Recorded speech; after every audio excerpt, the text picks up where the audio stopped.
Tihar, à Delhi. Autrefois l'une des plus tristement célèbres d'Asie. C'était une violence totalement gratuite. On y pendait et torturait à tour de bras. Aujourd'hui, Tihar est une prison de sécurité maximale qui veut s'acheter une conduite. Tout semble propre, verdoyant et calme. Mais son côté sombre n'a pas entièrement disparu.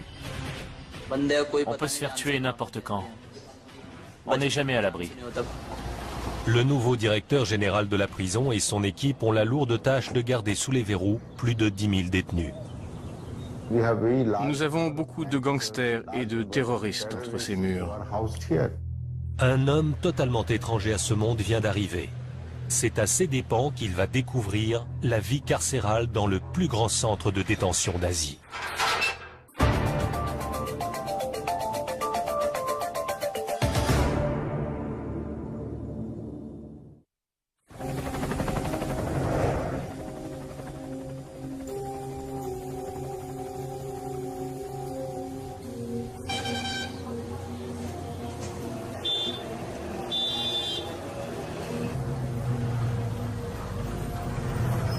Chaque jour, l'un après l'autre, les fourgons cellulaires déversent leur flot de prisonniers.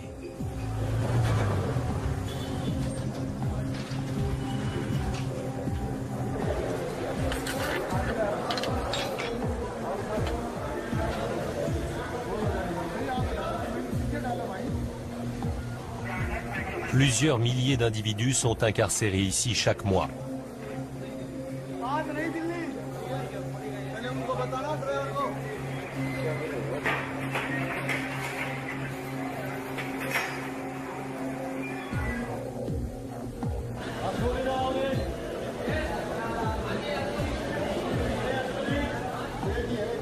Ashir Kumar n'a encore jamais fait de prison.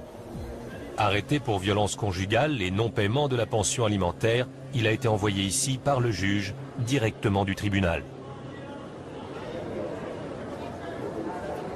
Non. Ashir Kumar. Nom du père. Shri Arun Kumar. Métier. Je suis dans les jeux vidéo. Des cicatrices? Celle-ci. Une autre? Sur le front.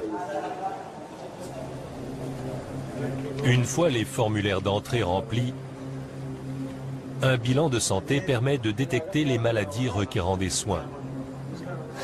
Des addictions? Oui, docteur. Lesquelles? Alcool et cigarettes.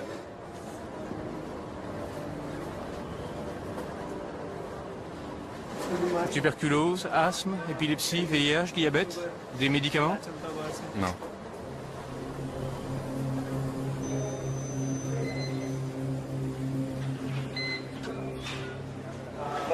Ouvrez la bouche. Comme tous les nouveaux arrivants depuis l'ouverture de la prison en 1958, Ashir subit une fouille au corps complète avant d'être dirigé vers son bloc. J'ai déjà entendu parler de Tihar. Mais c'est ma première incarcération. J'ai un peu peur, je ne sais pas à quel genre de gens je vais avoir affaire.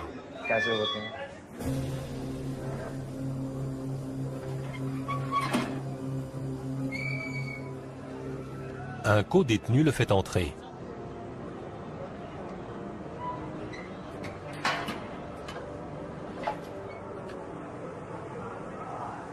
Comme le prévoit le système judiciaire indien, Ashir, dont la prochaine comparution devant le tribunal est prévue dans un mois, a été mis en détention provisoire. En attendant, il va devoir s'habituer à son nouveau domicile.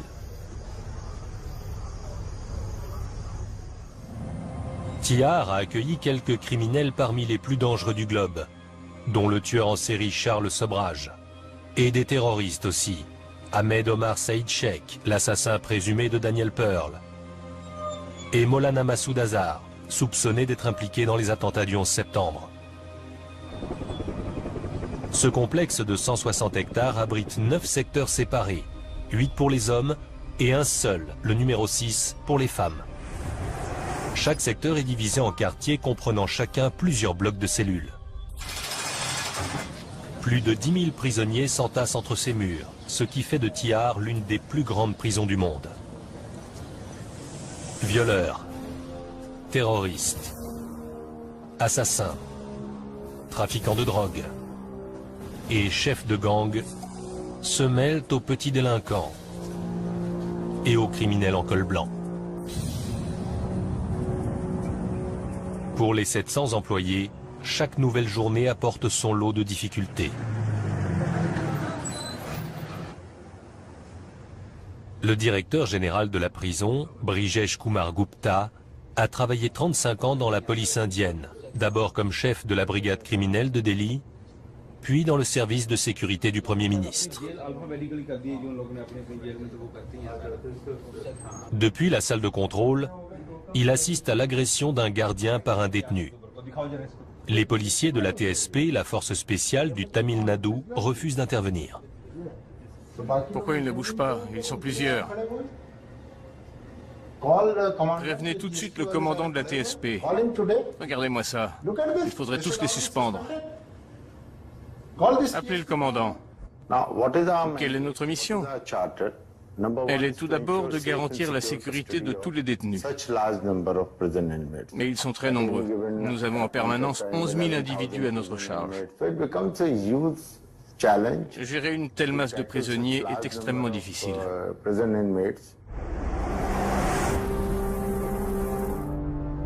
Dans le secteur numéro 3, Achir commence sa vie de détenu.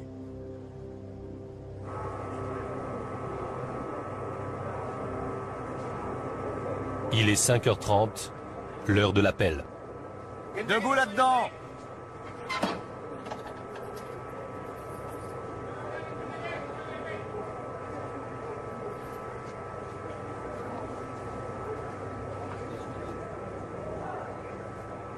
On se dépêche!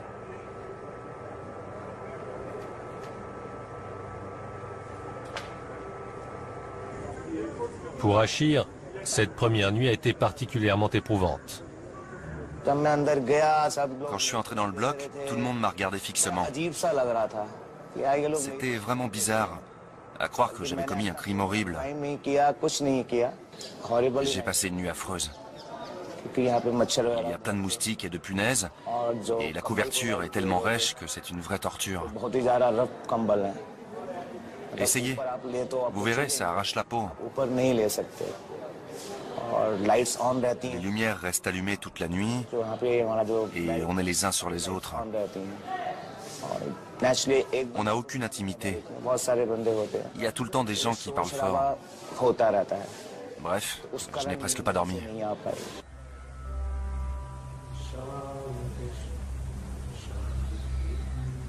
Heureusement pour Achir, l'administration pénitentiaire propose différentes activités de soutien pour les détenus.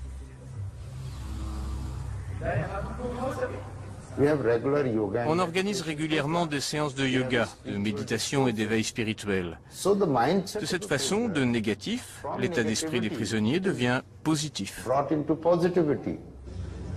Les pelouses de la prison offrent aux détenus qui le souhaitent le calme nécessaire à la méditation. Condamné à perpétuité pour le meurtre d'une mannequin, Siddhartha Vashishta a déjà passé 8 longues années à Tihar. Issu d'une riche famille d'industriels et d'hommes politiques, celui que toute l'Inde connaît sous le nom de Manu Sharma n'était pas prêt pour la vie de prisonnier. Il m'est arrivé quelque chose de très significatif la première nuit que j'ai passée ici. Je me dirigeais vers ma cellule quand un vieux monsieur, un type grand et maigre, s'est approché de moi. Il m'a tendu une grosse pierre et il m'a dit « S'il vous plaît, mettez ça sous votre lit. » Je lui ai demandé pourquoi. Et il m'a simplement répondu « C'est un conseil. » Je ne voyais pas où il voulait en venir.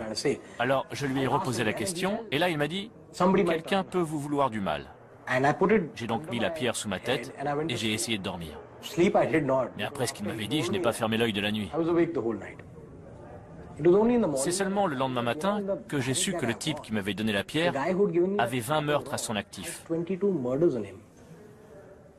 Et que celui contre lequel il me mettait en garde en avait une trentaine. Vous savez, quand on atterrit en prison, on se retrouve avec des criminels endurcis. J'étais terrifié. Les 5 premiers jours, j'ai craint pour ma vie.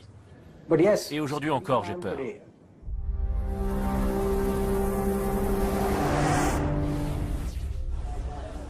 Dans le secteur 3, le Britannique Edward Joseph Ellis, arrêté pour possession de drogue, a passé 7 ans et demi à Thiar.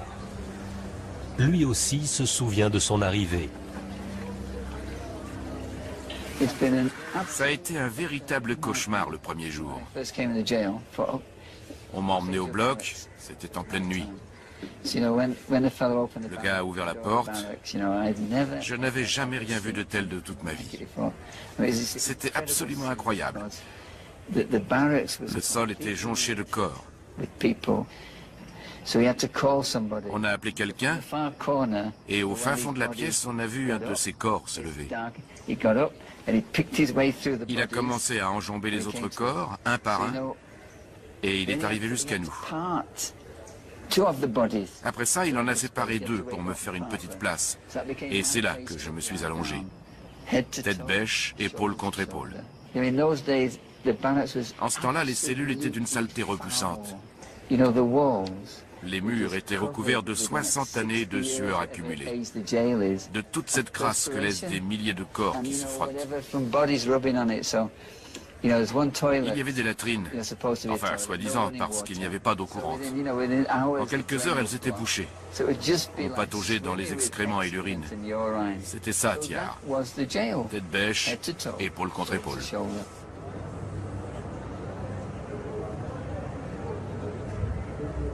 L'adaptation aux conditions de vie de la prison ne s'est pas faite sans mal. À l'époque, dans les blocs, c'était le règne de la violence totalement gratuite. C'était indescriptible. On pendait et on torturait à tour de bras.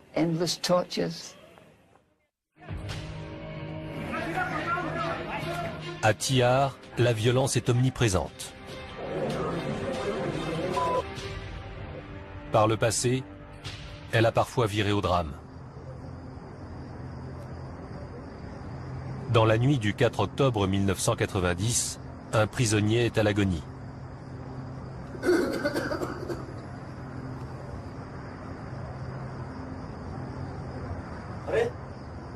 Il va très mal. S'il vous plaît, il faut absolument appeler un docteur. Ça fait 2 heures qu'on attend. Il est où le médecin? Quelqu'un a appelé le médecin?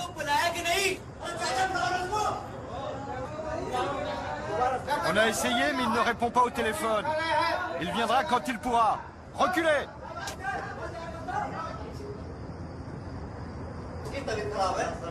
Le malade est au plus mal.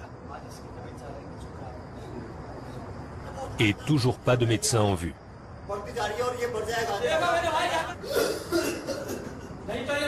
Il attend quoi?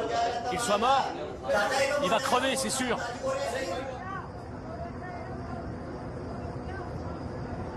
À bout de force, le détenu finit par mourir.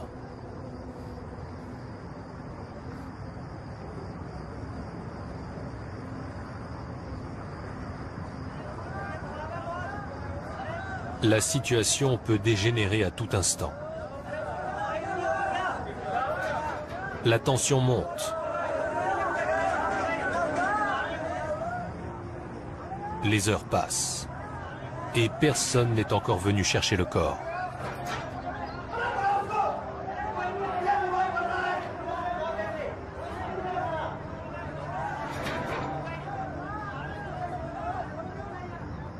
Le lendemain matin, la situation est devenue explosive.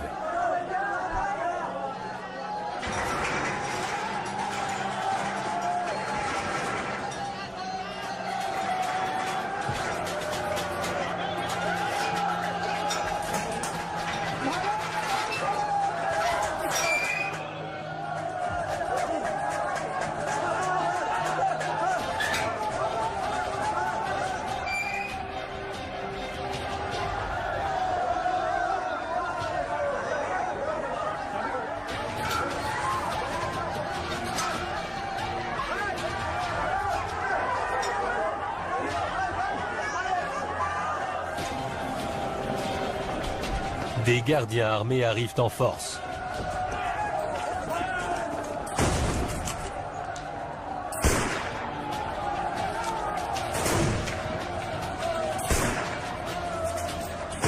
les prisonniers transforment les bonbonnes de gaz en bombes. Les représailles ne se font pas attendre.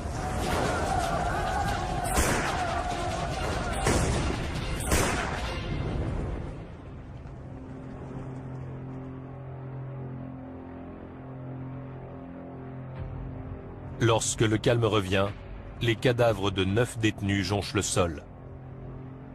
C'était il y a longtemps. Il y a eu une émeute et des gens ont été tués.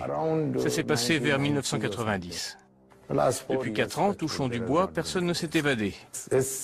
La prison est considérée comme très sûre, du fait de sa configuration particulière et de sa très grande superficie. Chaque quartier est isolé par des murs de plusieurs mètres de haut. Chaque secteur est à son tour protégé. Et tout autour du complexe se dresse une grande enceinte, à plusieurs mètres des différents secteurs. Les prisonniers sont très éloignés du mur extérieur. Et les individus à haut risque sont enfermés au cœur du complexe, dans un quartier spécial surveillé par des gardes armés. Il y a donc plusieurs niveaux de protection, ce qui rend toute évasion très difficile. On peut passer 2 barrages, pas 4. À l'intérieur de chaque secteur, la sécurité est assurée par des gardiens munis de bâtons. Dans les quartiers de haute sécurité, le long des murs entourant chaque secteur et dans les allées, ce sont des militaires qui patrouillent, armés de fusils d'assaut et de mitrailleuses. Des véhicules blindés et des forces de réaction rapide patrouillent 24 heures sur 24. Malgré le renforcement du système de sécurité après une série d'évasions, les détenus rêvent toujours de s'évader.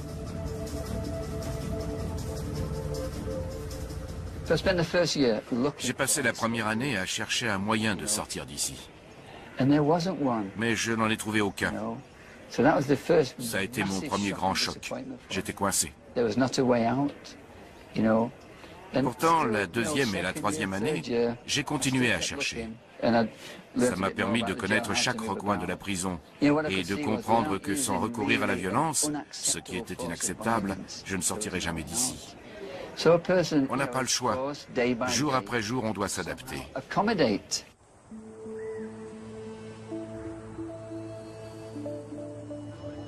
Toujours dans le secteur 3, mais dans un autre quartier, Achir s'habitue à sa nouvelle vie. Bien qu'épuisé par le manque de sommeil, il essaie de faire sa toilette. Donne-moi un récipient, j'ai besoin d'eau.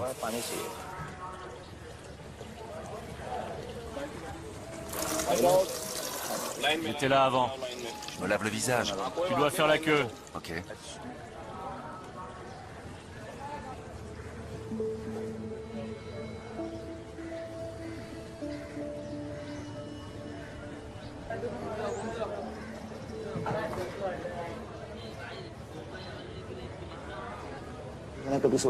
Je n'aurais jamais imaginé que ma vie prendrait cette tournure. Qu'un jour, je passerai la nuit en prison. Comme Achir, environ 80% des détenus passent actuellement en jugement dans différents tribunaux de Delhi et attendent ici la fin de la procédure. Jusqu'à 14 000 individus peuvent ainsi s'entasser à Tihar, dont la capacité d'accueil est théoriquement limitée à 5 200 prisonniers. La surpopulation nous pose de sérieux problèmes. Quand tout est prévu pour accueillir quelques 6 000 détenus et qu'ils sont 12 000, vous imaginez les conséquences. Tout devient ingérable. Le système de sécurité, les visites extérieures, l'approvisionnement en eau, en électricité, la nourriture, les installations médicales. On est dépassé.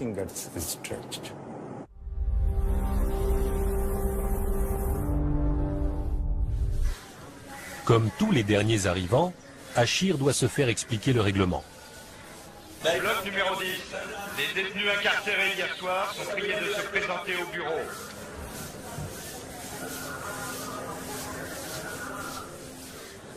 Entrez. C'est moi le responsable ici. En cas de problème, vous venez me voir. L'un de vous a déjà fait de la prison, quelque part? Non. Pas du tout. Vos familles, elles sont au courant? J'ai envoyé un SMS. Écoutez bien toutes les annonces. C'est à vous de savoir que vous avez été appelé, pas à moi. Et surtout, vous n'êtes pas autorisé à sortir de ce quartier. Le déjeuner est servi à midi.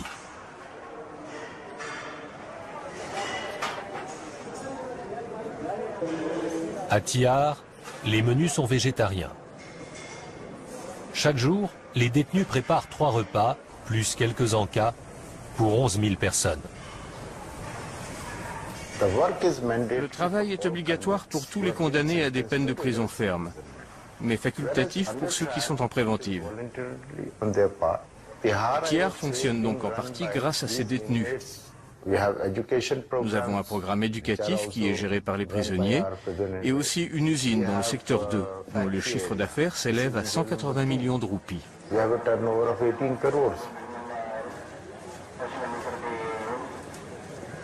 Chaque matin à 8 h, 900 détenus se dirigent vers les différents ateliers de l'usine. Ici, on fabrique entre autres du pain, des vêtements et des meubles. Contrairement à Achir, qui est en détention provisoire, Manu Sharma est contraint de travailler.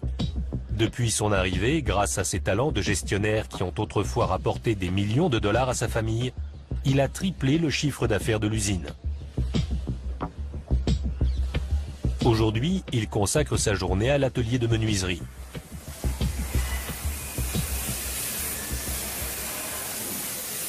Kembaï, Oui, tu as combien de bureaux? 250 pour aujourd'hui. C'est insuffisant. Tout a été inondé. On ne peut pas travailler normalement. Pour Manu, la pluie n'est pas une excuse. Il tient à livrer aux autorités le nombre de bureaux promis. Il m'en faut 300. D'accord. La production de biens ne contribue pas seulement au financement de la prison. Elle présente manifestement des vertus thérapeutiques.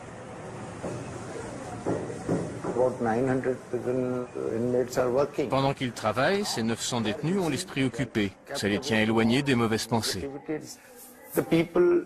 À leur arrivée, les gens sont extrêmement négatifs. C'est ce qui explique leur comportement délictueux.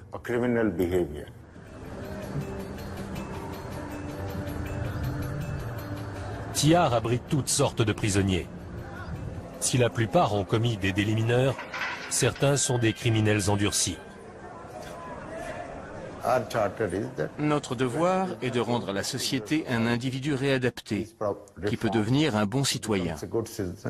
Un individu qui, pendant son incarcération, a acquis un savoir-faire. L'administration carcérale a mis en place plusieurs programmes de formation gratuits, dont le cours de coiffure d'Amjad Habib.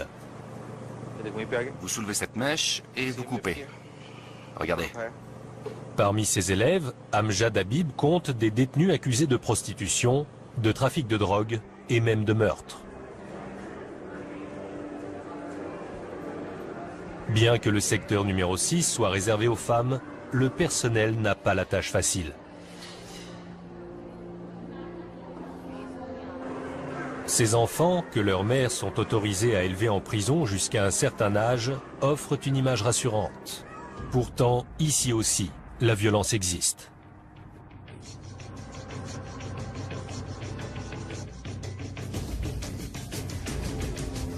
Il y a quelques années, une détenue a agressé Renou, la surveillante générale de l'hôpital du secteur 6.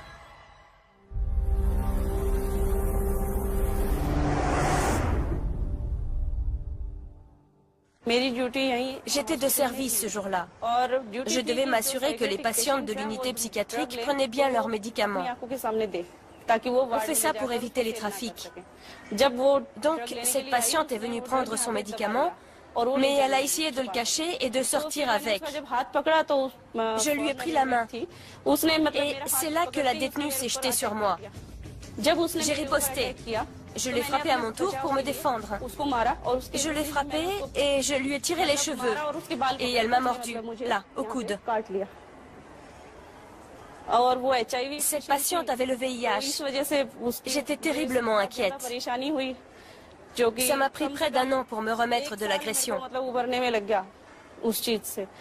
J'avais peur d'avoir été contaminée, de mettre toute ma famille en danger. J'étais tellement effrayée que je refusais de remettre les pieds ici. Renu a repris son poste après 1 an d'absence. L'administration du secteur 6 est continuellement confrontée à des manifestations d'agressivité. Dès qu'on se montre sévère avec les détenus, on devient une cible. Peu importe qu'on fasse partie du petit personnel ou qu'on soit gradé. Elle n'hésite pas à s'en prendre à la directrice. Dans l'histoire de Tihar, la violence est une constante.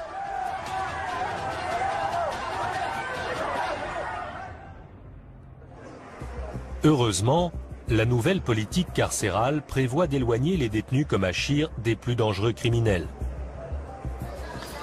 Ashir Kumar, fils d'Arun Kumar. Tu as de la visite. Pour Ashir, c'est une excellente nouvelle. Mon frère est venu avec un ami. Il a sûrement eu mon message d'hier. Ashir a beau être nouveau ici, il a vite capté l'ambiance. Les policiers nous ont tous fait déshabiller pour la fouille. Ils m'ont pris l'empreinte du pouce pour leur fichier informatique et ils m'ont même brutalisé. Quand tu n'as jamais été en prison, ça te fait un sacré choc. Tu te demandes quand on va te briser les genoux.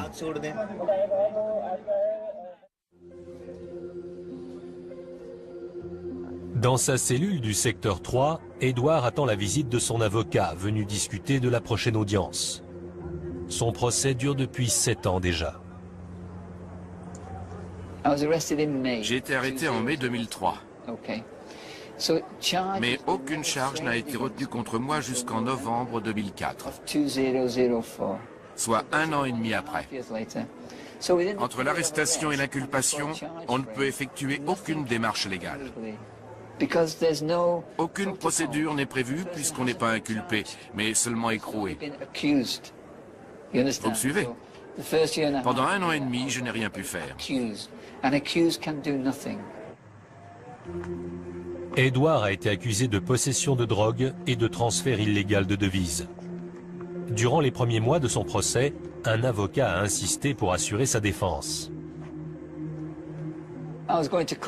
Tous les 14 jours, je me retrouvais au tribunal pour m'entendre dire que l'affaire était renvoyée à 14 jours. Et pendant 3 ou 4 mois, un avocat est venu m'aborder à chaque audience. Il me disait « Je suis un grand professionnel, je peux vous faire libérer sous caution dans 6 à 8 semaines. » Je me suis laissé avoir. Il a commencé par me réclamer 30 000 roupies pour étudier le dossier. Après ça, il m'a demandé entre 70 et 90 000 roupies. Je lui ai donné ce que j'avais, 75 000 roupies, en passant par le Haut Commissariat britannique. Puis, il a exigé 200 000 roupies pour me faire soi-disant libérer sous caution. Je lui ai demandé combien ça me coûterait au total, et là, il m'a annoncé 3 millions. J'ai su après qu'il appelait ma sœur au Canada et qu'il lui disait « Il dort à même le sol, on le torture, il n'est pas costaud, il va en prendre pour 20 ans, il ne tiendra jamais. Envoyez-moi de l'argent, je suis le seul à pouvoir le sortir de là. » Un stratagème très simple qu'utilisent tous les avocats véreux. Et ils n'arnaquent pas que les étrangers, ils s'en prennent aussi aux Indiens.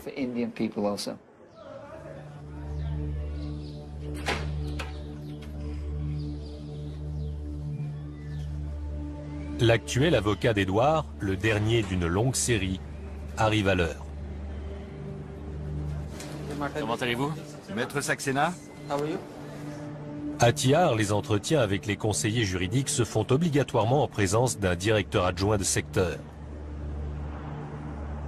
C'est la première fois qu'Edouard fait confiance à un avocat. Bonjour. Ça va, monsieur Ellis? Très bien, merci. Alors, depuis le début, c'est une succession d'erreurs techniques. Oui. Je ne savais pas. Vous ne le saviez pas et vous n'avez pas été bien conseillé non plus. L'accusation porte sur le versement de pots de vin et un transfert de devises qui n'aurait pas été déclaré. L'affaire est simple. C'est à eux de prouver que la saisie a été effectuée dans vos bagages après l'enregistrement. On est presque au bout de nos peines. Le verdict devrait tomber ce mois-ci. Dieu vous bénisse. Voilà plus de 2 semaines qu'Achir est incarcéré.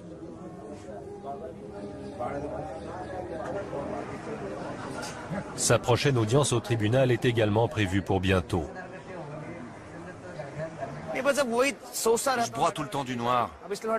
Alors je joue. Au ping-pong par exemple. Ça me calme, ça m'occupe. Mais je suis inquiet pour le 29. Pour le moment, je n'ai aucune idée de ce qui va se passer. Peut-être que la détention provisoire sera prolongée. Tout dépend du juge. Ça me déstabilise un peu tout ça.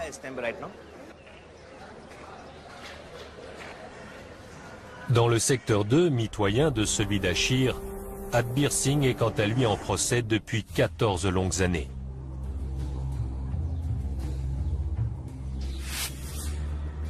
Cet homme a infligé au total 37 coups de couteau à 3 victimes. Choqué par ces crimes brutaux, épouvantables et diaboliques, la justice l'a condamné à mort. Quand on m'a lu le jugement, j'ai cru que le sol se dérobait sous mes pieds. Mon corps était comme paralysé. J'avais la gorge sèche et je me suis mis à pleurer. Je ne pouvais plus réfléchir. J'étais hagard. Adbir a passé ses 14 années de prison à essayer d'obtenir une réduction de peine.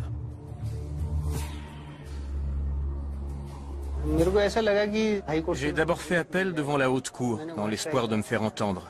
Mais ça n'a rien donné. Je me suis alors tourné vers la Cour suprême et la procédure a duré près de 4 ans. J'étais sûr à 100% que ma condamnation à mort serait commuée en peine de prison à perpétuité. Mais à son grand désarroi, la Cour suprême rejette son pourvoi et confirme le verdict. Manoj Dwivedi dirige le secteur 3, où un détenu attend actuellement sa mise à mort. Lorsque la Cour suprême confirme la sentence et que le président rejette le recours en grâce, un juge ordonne l'exécution. Le directeur de la prison lit l'ordre aux prisonniers, fixe la date de l'exécution dans les 15 jours et le détenu est pendu.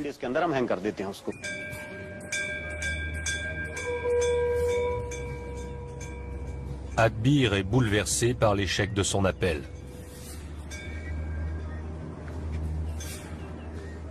Tout à coup, un matin, vers 8 heures, je dormais encore. Mes amis sont venus m'annoncer que la Cour suprême avait rejeté mon pourvoi. Je m'en souviens encore. C'était un mardi. Ça m'a fait un choc. Et depuis ce jour-là, je n'ai plus envie de rien. Avant, j'avais bon appétit. Maintenant, je me contente d'un peu de thé.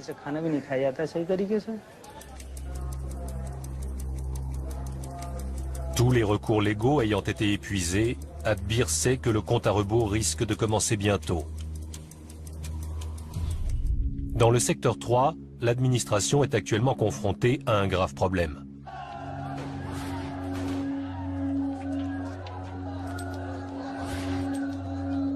Car la violence a encore frappé. Une guerre de gangs a éclaté et une victime s'est retrouvée à l'hôpital.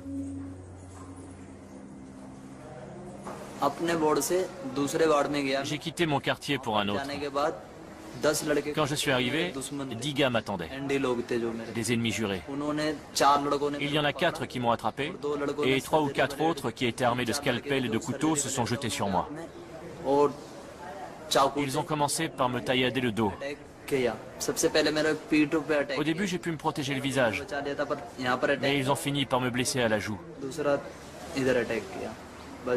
Ils m'ont bien lacéré le dos, mais je me suis défendu. Et mon visage n'a pas été trop touché.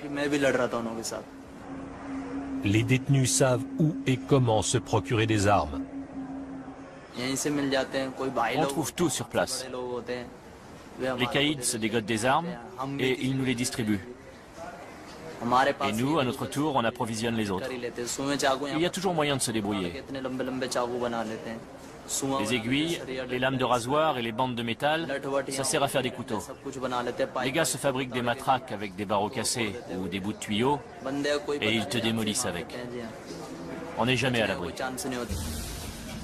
Manoj Dwivedi a décidé de sévir. Une surprise attend les détenus du quartier numéro 8.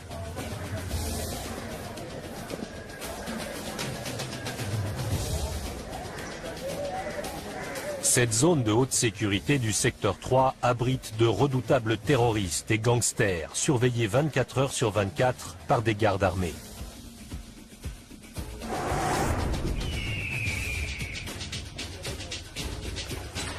Le directeur ouvre la marche, suivi de plusieurs policiers.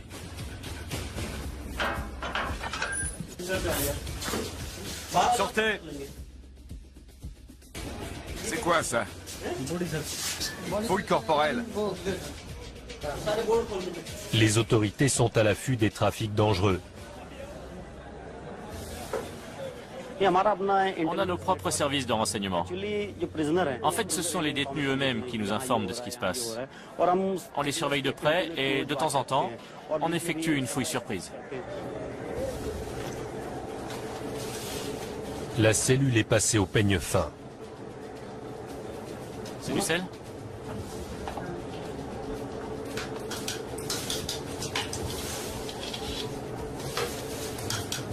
Même le carrelage peut servir de cachette.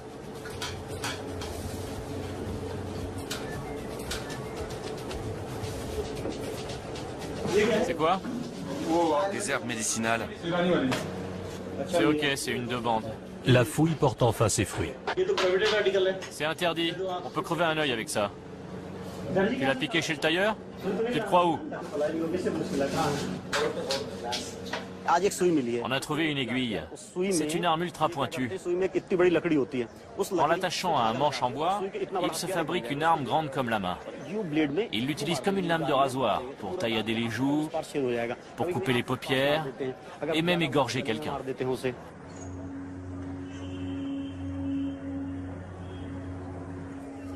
Malgré les améliorations de ces dernières années, le travail à Tihar reste très éprouvant.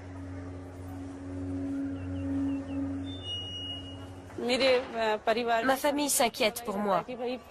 On n'est jamais en sécurité ici. Si on prend les détenus sur le fait, ou que simplement on monte le ton, elles jurent de se venger, de nous gâcher la vie, en prison, mais aussi à l'extérieur. Elles menacent même de nous tuer parfois.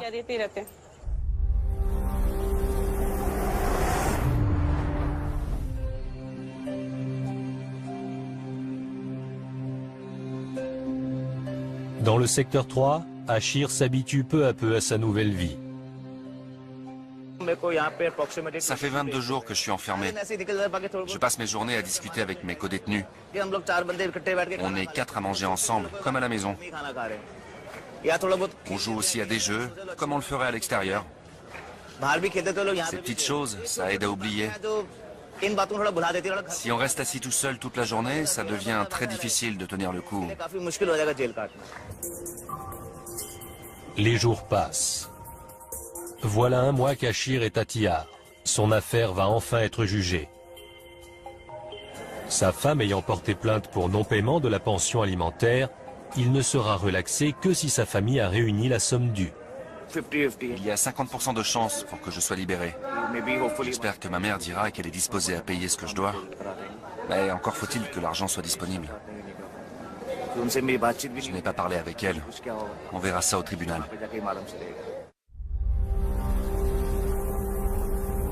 Dans le quartier 5A, Edouard poursuit lui aussi son combat. Mais ce dernier s'annonce ardu, et il le sait.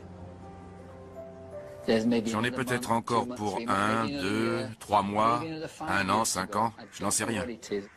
On me dit que c'est bientôt terminé, mais comment savoir? Ça finira quand ça finira. Le moment venu, je sortirai d'ici. Grâce à Dieu, c'est fini, il ne me doit rien.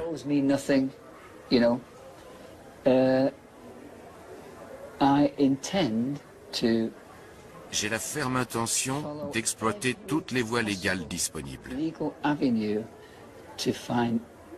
Je compte bien obtenir réparation pour mon incarcération ici, pour toutes les horreurs que j'ai eu à subir, et pour les épreuves et les souffrances effroyables endurées par ma famille.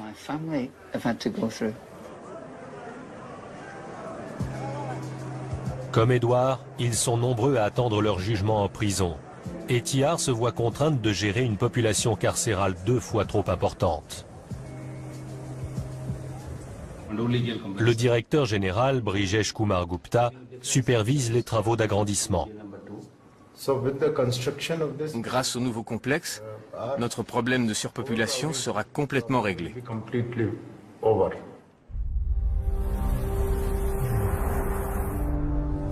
À l'usine, Manu a de bonnes nouvelles à annoncer au directeur. Où en est la production?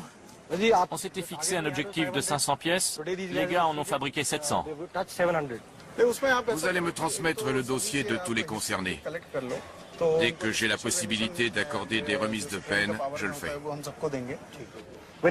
À mon arrivée, on sortait 100, 125 bureaux par jour. Puis ça a été 200, 250, 300. On pensait avoir du mal à atteindre les 500 pièces, et hier, on en a sorti 700. C'est énorme. On a créé une véritable économie parallèle ici.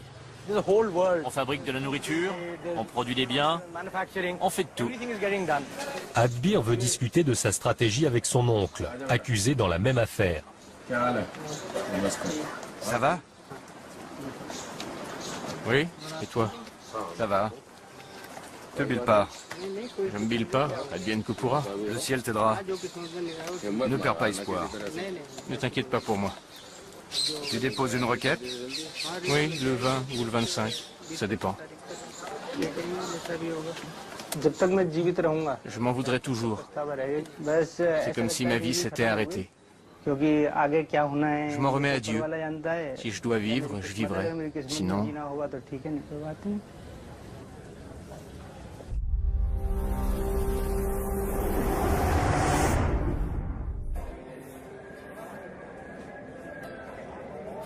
Un mois après son arrivée à Thihar, Achir est enfin libéré.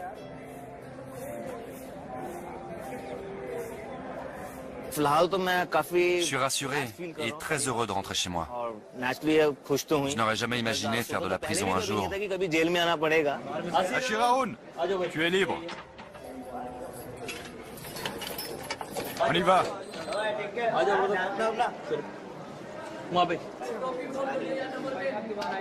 Ne nous oublie pas. Jamais. Non, Achir Kumar. Nom du père? Shri Arun Kumar. Date d'arrivée? 29 septembre 2010. Le tribunal a ordonné votre relax. Votre empreinte, s'il vous plaît. Je ferai en sorte de ne jamais retourner en prison.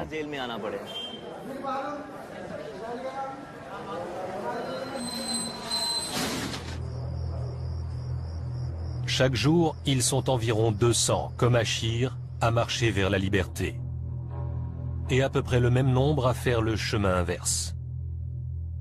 En attendant l'achèvement du nouveau complexe, des milliers d'hommes et de femmes continueront de vivre et de travailler dans l'effroyable promiscuité de la plus grande prison d'Asie.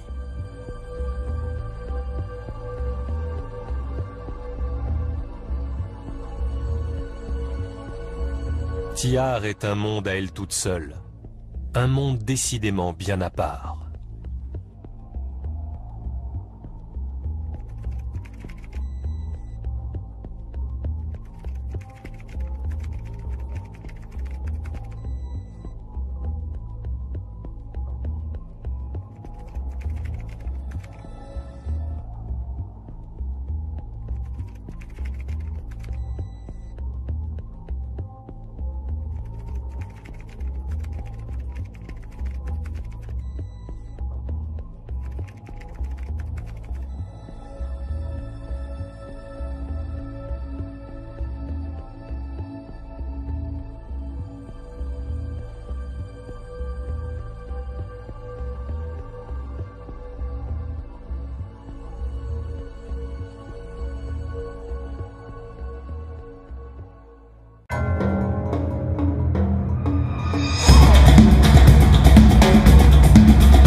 Des gardiens armés arrivent en force.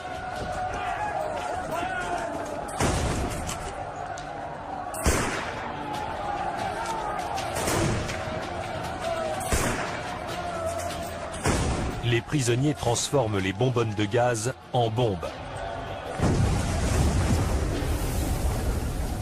Les représailles ne se font pas attendre.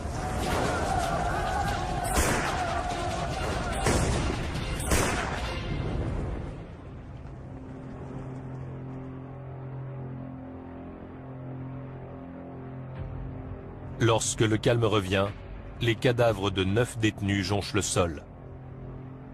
C'était il y a longtemps. Il y a eu une émeute et des gens ont été tués. Ça s'est passé vers 1990.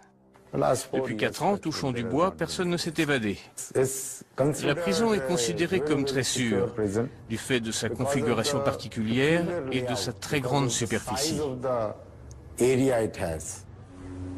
Chaque quartier est isolé par des murs de plusieurs mètres de haut. Chaque secteur est à son tour protégé.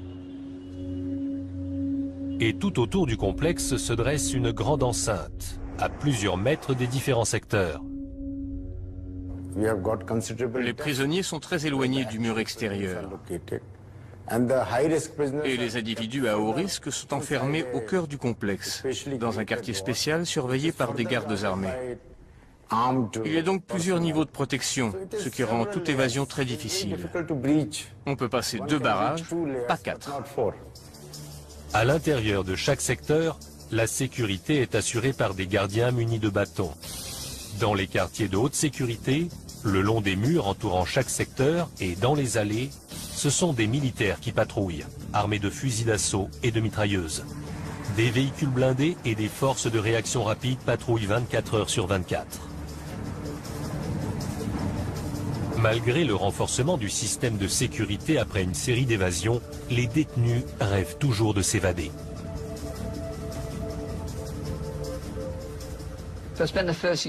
J'ai passé la première année à chercher un moyen de sortir d'ici. Mais je n'en ai trouvé aucun. Ça a été mon premier grand choc. J'étais coincé. Pourtant, la 2e et la 3e année, j'ai continué à chercher.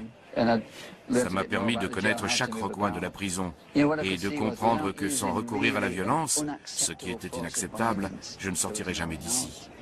On a...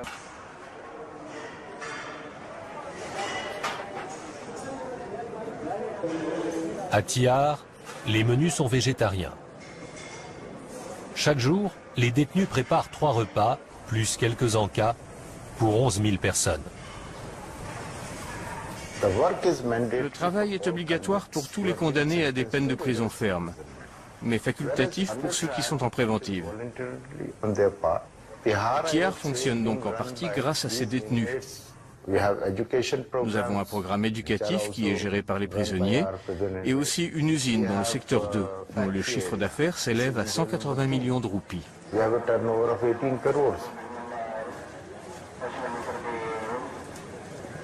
Chaque matin à 8 heures, 900 détenus se dirigent vers les différents ateliers de l'usine. Ici, on fabrique entre autres du pain, des vêtements et des meubles. Contrairement à Achir, qui est en détention provisoire, Manu Sharma est contraint de travailler. Depuis son arrivée, grâce à ses talents de gestionnaire qui ont autrefois rapporté des millions de dollars à sa famille, il a triplé le chiffre d'affaires de l'usine. Aujourd'hui, il consacre sa journée à l'atelier de menuiserie.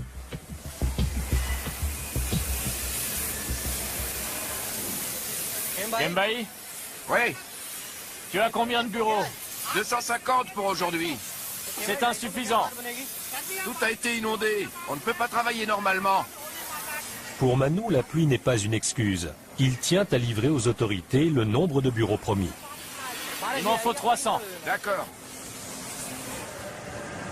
La production de biens ne contribue pas seulement au financement de la prison. Elle présente manifestement des vertus thérapeutiques.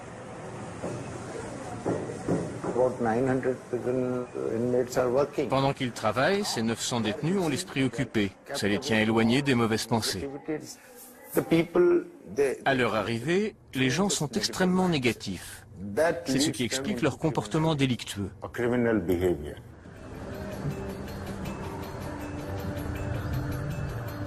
Tihar abrite toutes sortes de prisonniers. Si la plupart ont commis des délits mineurs, certains sont des criminels endurcis. Notre devoir est de rendre à la société un individu réadapté, qui peut devenir un bon citoyen. Un individu qui, pendant son incarcération, a acquis un savoir-faire. L'administration carcérale a mis en place plusieurs programmes de formation gratuits, dont le cours de coiffure d'Amjad Habib. Vous soulevez cette mèche et vous coupez. Le lendemain matin, que j'ai su que le type qui m'avait donné la pierre avait 20 meurtres à son actif. Et que celui contre lequel il me mettait en garde en avait une trentaine. Vous savez, quand on atterrit en prison, on se retrouve avec des criminels endurcis. J'étais terrifié. Les 5 premiers jours, j'ai craint pour ma vie. Et aujourd'hui encore, j'ai peur.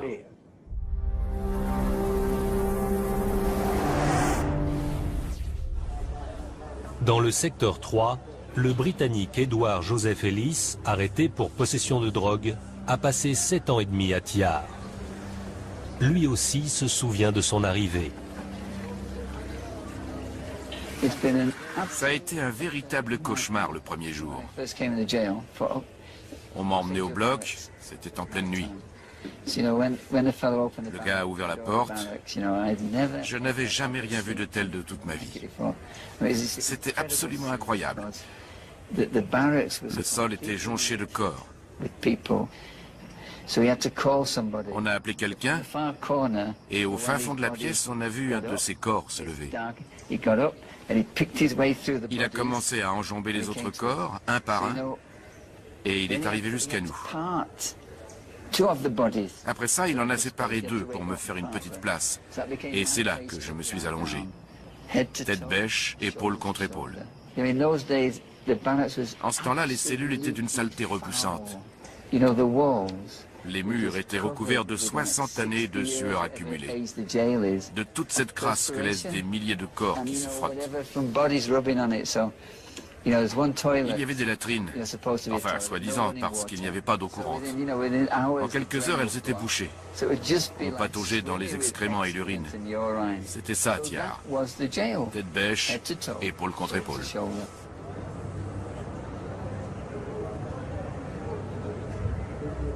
L'adaptation aux conditions de vie de la prison ne s'est pas faite sans mal. À l'époque, dans les blocs, c'était le règne de la violence totalement gratuite. C'était indescriptible. On pendait et on torturait à tour de bras.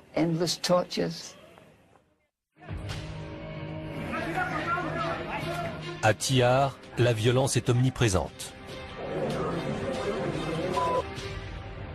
Par le passé, elle a parfois viré au drame. Dans la nuit du 4 octobre 1990, un prisonnier est à l'agonie.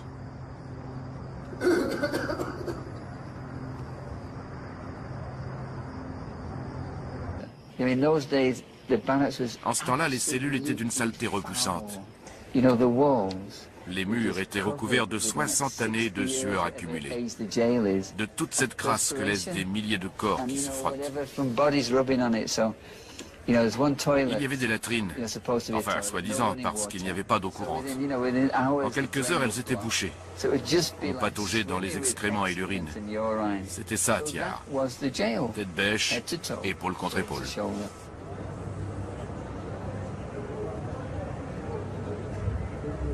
L'adaptation aux conditions de vie de la prison ne s'est pas faite sans mal. À l'époque, dans les blocs, c'était le règne de la violence totalement gratuite. C'était indescriptible. On pendait et on torturait à tour de bras.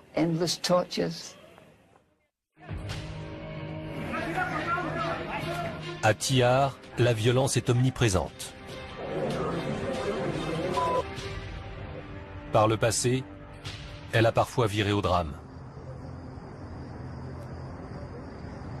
Dans la nuit du 4 octobre 1990, un prisonnier est à l'agonie.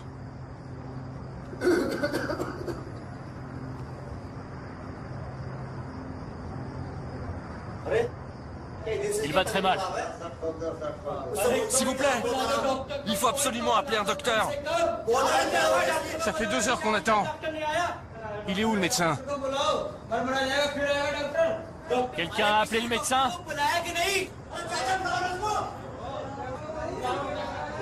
On a essayé, mais il ne répond pas au téléphone. Il viendra quand il pourra. Reculez!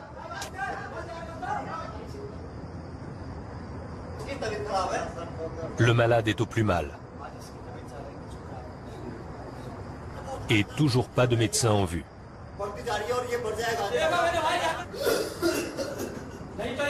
Il attend quoi? Qu'il soit mort? Il va crever, c'est sûr.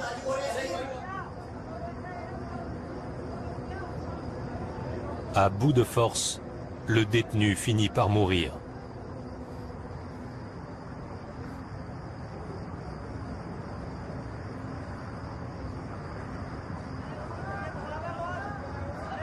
La situation peut dégénérer à tout instant. La tension monte. Les heures passent. Et personne n'est encore venu chercher le corps.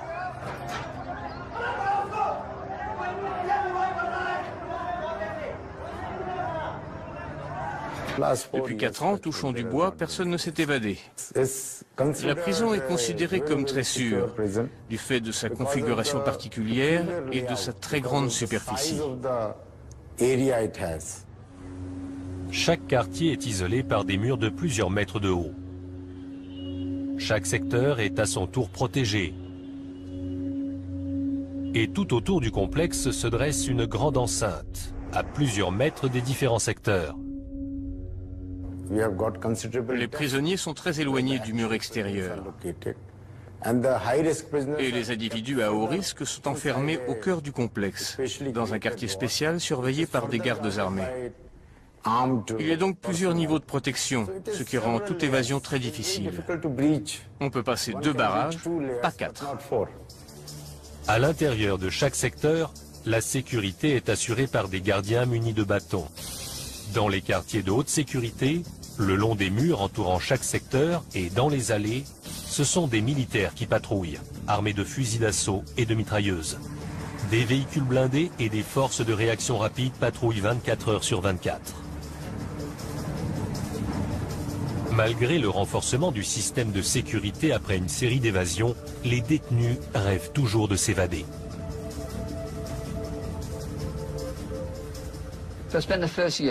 J'ai passé la première année à chercher un moyen de sortir d'ici. Mais je n'en ai trouvé aucun. Ça a été mon premier grand choc. J'étais coincé.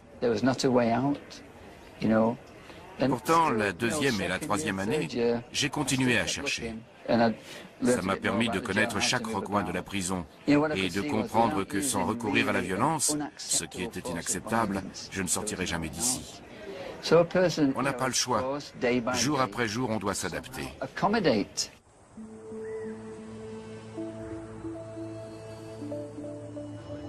Toujours dans le secteur 3, mais dans un autre quartier, Achir s'habitue à sa nouvelle vie. Bien qu'épuisé par le manque de sommeil, il essaie de faire sa toilette.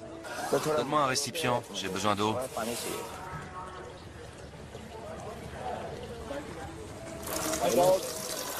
J'étais là avant. Je me lave le visage. Tu dois faire la queue. Ok.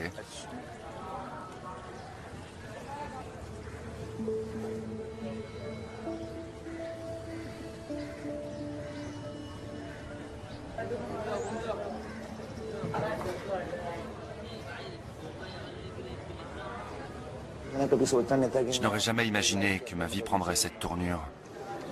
Qu'un jour, je passerai la nuit en prison. Comme Achir,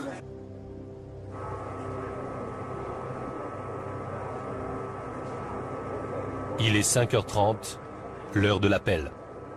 Debout là-dedans!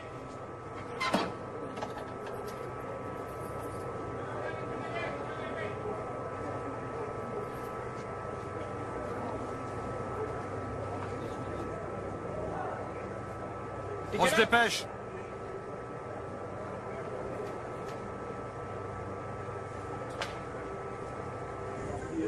Pour Achir, cette première nuit a été particulièrement éprouvante. Quand je suis entré dans le bloc, tout le monde m'a regardé fixement.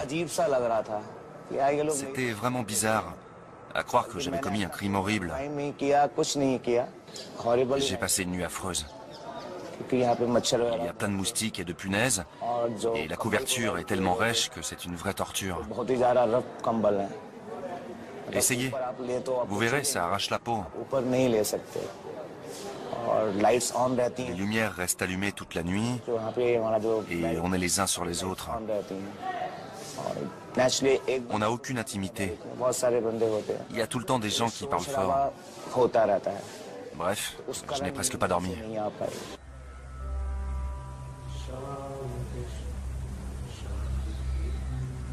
Heureusement pour Achir, l'administration pénitentiaire propose différentes activités de soutien pour les détenus.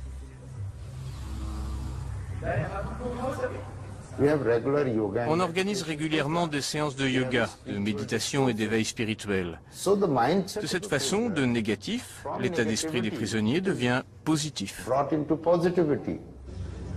Les pelouses de la prison offrent aux détenus qui le souhaitent le calme nécessaire à la méditation. Condamné à perpétuité pour le meurtre d'une mannequin, Siddhartha Vashishta a déjà passé 8 longues années à Tihar. Issu d'une riche famille d'industriels et d'hommes politiques, celui que toute l'Inde connaît sous le nom de Manu Sharma n'était pas prêt pour la vie de prisonnier. Il m'est arrivé quelque chose de très significatif la première nuit que j'ai passée ici.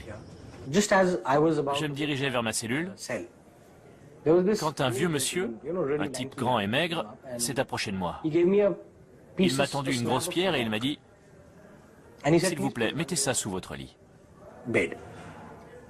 Je lui ai demandé pourquoi, et il m'a simplement répondu « C'est un conseil ».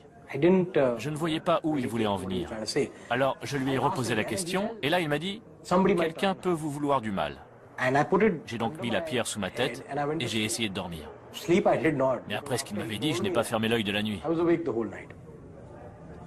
C'est seulement le lendemain matin que j'ai su que le type qui m'avait donné la pierre s'est approché de moi. Il m'a tendu une grosse pierre et il m'a dit « S'il vous plaît, mettez ça sous votre lit. » Je lui ai demandé pourquoi, et il m'a simplement répondu « C'est un conseil ». Je ne voyais pas où il voulait en venir. Alors je lui ai reposé la question, et là il m'a dit « Quelqu'un peut vous vouloir du mal. » J'ai donc mis la pierre sous ma tête et j'ai essayé de dormir. Mais après ce qu'il m'avait dit, je n'ai pas fermé l'œil de la nuit. C'est seulement le lendemain matin que j'ai su que le type qui m'avait donné la pierre avait 20 meurtres à son actif. Et que celui contre lequel il me mettait en garde en avait une trentaine. Vous savez, quand on atterrit en prison, on se retrouve avec des criminels endurcis. J'étais terrifié. Les 5 premiers jours, j'ai craint pour ma vie. Et aujourd'hui encore, j'ai peur.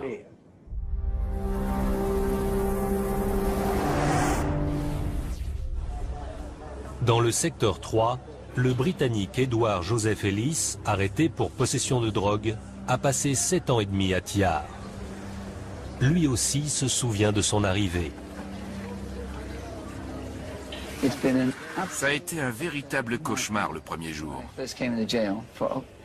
On m'a emmené au bloc, c'était en pleine nuit. Le gars a ouvert la porte. Je n'avais jamais rien vu de tel de toute ma vie. C'était absolument incroyable. Le sol était jonché de corps. On a appelé quelqu'un et au fin fond de la pièce, on a vu un de ses corps se lever. Il a commencé à enjamber les autres corps, un par un, et il est arrivé jusqu'à nous. Après ça, il en a séparé 2 pour me faire une petite place. Et c'est là que je me suis allongé. Tête bêche, épaule contre épaule. En ce temps-là, les cellules étaient d'une saleté repoussante. Les murs étaient recouverts de 60 années de sueur accumulée, de toute cette crasse que laissent des milliers de corps qui se frottent. Il y avait des latrines, enfin, soi-disant, parce qu'il n'y avait pas d'eau courante. En quelques heures, elles étaient bouchées. On pataugeait dans les excréments et l'urine. C'était ça, Tiar. Tête bêche, épaule contre épaule.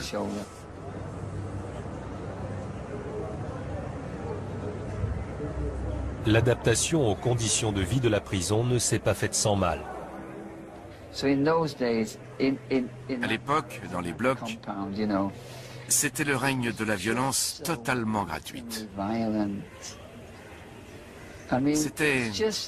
C'était indescriptible. On pendait et on torturait à tour de bras.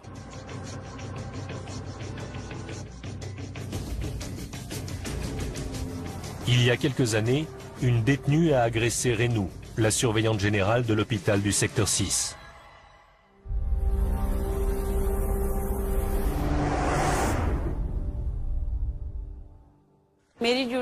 J'étais de service ce jour-là. Je devais m'assurer que les patientes de l'unité psychiatrique prenaient bien leurs médicaments. On fait ça pour éviter les trafics. Donc, cette patiente est venue prendre son médicament, mais elle a essayé de le cacher et de sortir avec. Je lui ai pris la main. Et c'est là que la détenue s'est jetée sur moi. J'ai riposté. Je l'ai frappé à mon tour pour me défendre. Je l'ai frappé et je lui ai tiré les cheveux. Et elle m'a mordu, là, au coude. Cette patiente avait le VIH.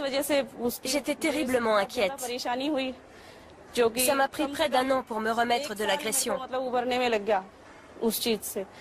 J'avais peur d'avoir été contaminée, de mettre toute ma famille en danger. J'étais tellement effrayée que je refusais de remettre les pieds ici. Renou a repris son poste après 1 an d'absence. L'administration du secteur 6 est continuellement confrontée à des manifestations d'agressivité. Dès qu'on se montre sévère avec les détenus, on devient une cible. Peu importe qu'on fasse partie du petit personnel ou qu'on soit gradé. Elle n'hésite pas à s'en prendre à la directrice. Dans l'histoire de Tiar, la violence est une constante.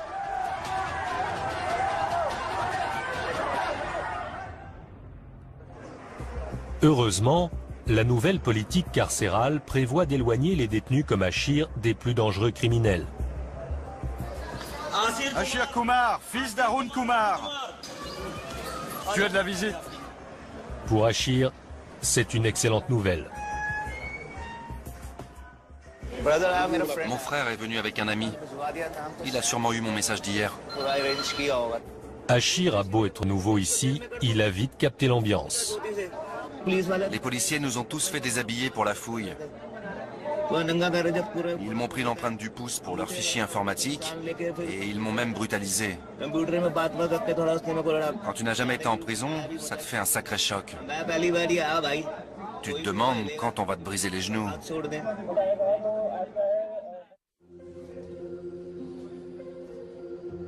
Dans sa cellule du secteur 3, Edouard attend la visite de son avocat, venu discuter de la prochaine audience. Son procès dure depuis 7 ans déjà. À leur arrivée, les gens sont extrêmement négatifs. C'est ce qui explique leur comportement délictueux.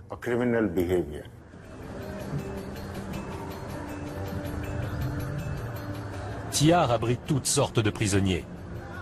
Si la plupart ont commis des délits mineurs, certains sont des criminels endurcis. Notre devoir est de rendre à la société un individu réadapté, qui peut devenir un bon citoyen. Un individu qui, pendant son incarcération, a acquis un savoir-faire. L'administration carcérale a mis en place plusieurs programmes de formation gratuits, dont le cours de coiffure d'Amjad Habib. Vous soulevez cette mèche et vous coupez. Regardez. Parmi ses élèves, Amjad Habib compte des détenus accusés de prostitution, de trafic de drogue et même de meurtre. Bien que le secteur numéro 6 soit réservé aux femmes, le personnel n'a pas la tâche facile. Ces enfants, que leurs mères sont autorisées à élever en prison jusqu'à un certain âge, offrent une image rassurante. Pourtant, ici aussi, la violence existe.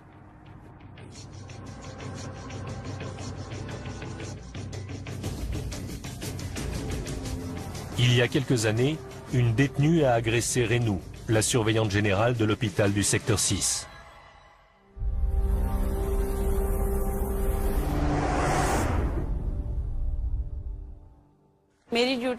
J'étais de service ce jour-là. Je devais m'assurer que les patientes de l'unité psychiatrique prenaient bien leurs médicaments. On fait ça pour éviter les trafics.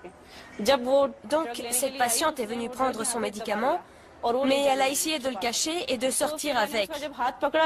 Je lui ai pris la main. Et c'est là que la détenue s'est jetée sur moi. J'ai riposté. Je l'ai frappé à mon tour pour me défendre. Je l'ai frappé et je lui ai tiré les cheveux. Et elle m'a mordu, là, au coude. Cette patiente avait le VIH. J'étais terriblement inquiète. Ça m'a pris près d'1 an pour me remettre de l'agression. J'avais peur d'avoir été contaminée, de mettre toute ma famille en danger. J'étais tellement effrayée que je refusais de remettre les pieds ici. Renou a repris son poste après 1 an d'absence. L'administration du secteur 6 est continuellement confrontée à des manifestations d'agressivité. Dès qu'on se montre sévère avec les détenus, on devient une cible. Après ça, il en a séparé 2 pour me faire une petite place.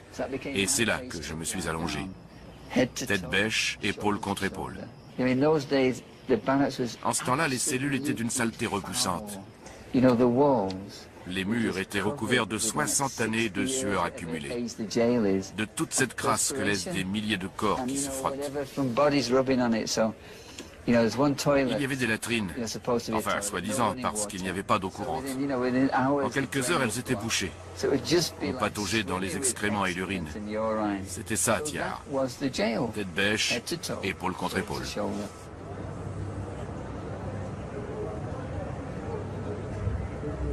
L'adaptation aux conditions de vie de la prison ne s'est pas faite sans mal. À l'époque, dans les blocs, c'était le règne de la violence totalement gratuite. C'était indescriptible. On pendait et on torturait à tour de bras.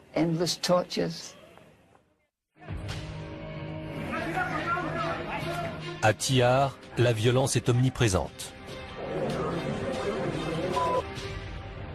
Par le passé, elle a parfois viré au drame. Dans la nuit du 4 octobre 1990, un prisonnier est à l'agonie.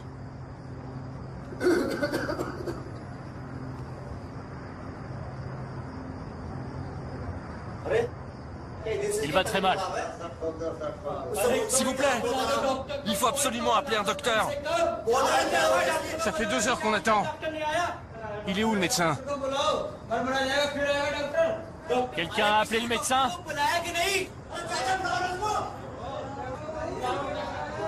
On a essayé, mais il ne répond pas au téléphone. Il viendra quand il pourra. Reculez!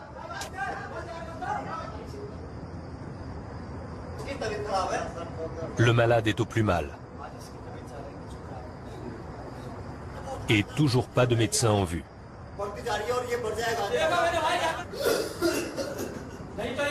Il attend quoi? Qu'il soit mort? Il va crever, c'est sûr.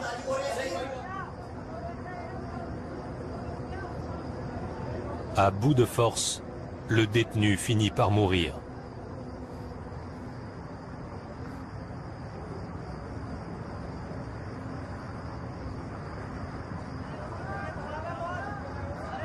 La situation peut dégénérer à tout instant. La tension monte. Les heures passent. Et